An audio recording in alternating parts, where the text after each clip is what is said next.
Hello everyone, my name is Andy and welcome to my film channel. Deep Water is a 2022 movie starring Ben Affleck and Ana de Armas, and it's genuinely one of the weirdest things I've seen in a while. And just as a warning, this video will contain spoilers. So essentially, the gist of this movie is that Ben and Ana, and yeah, I don't really remember their characters' names, have a failing marriage where she's cheating on him, and he pretends like he doesn't care even though he clearly knows about it, but he actually does care and is killing all of her lovers when she doesn't notice. And that leads me to my first problem with this movie, where I was digging it for the first act and not really understanding all the negative reviews, but then by the halfway point, Ben has killed at least two men that his wife has slept with, and he's threatened another man's life pretty significantly, but no one really seems to notice or care.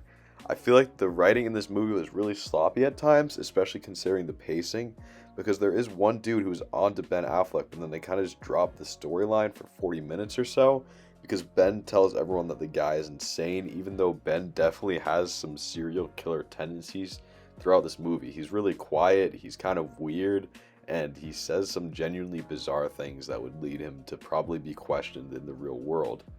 There are also a lot of weird structural decisions inside this movie, where it kind of feels like 3 episodes of a TV show instead of one coherent story.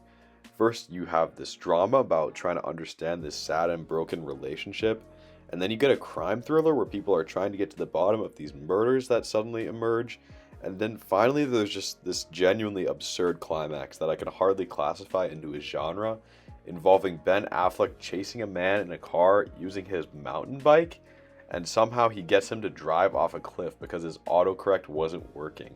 And yeah, that is a genuine thing that happens in this movie. In terms of the characters, I found them to be mostly one note and uninteresting. Like, all of the different love interests for Ana de Armas felt exactly the same to me.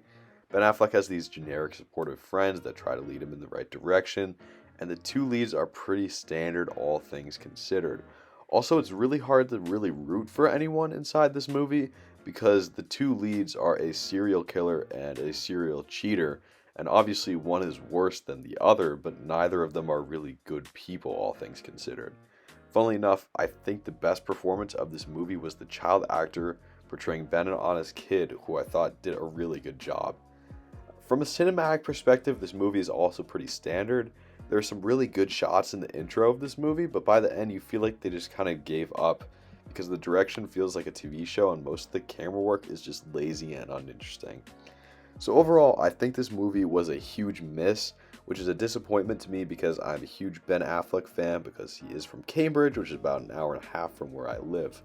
Like I said, the structure and story just felt off, the direction was mostly flat, and so were the characters. I would give this movie 1.5 stars out of 5. Thank you for watching and stay tuned for more videos in the near future.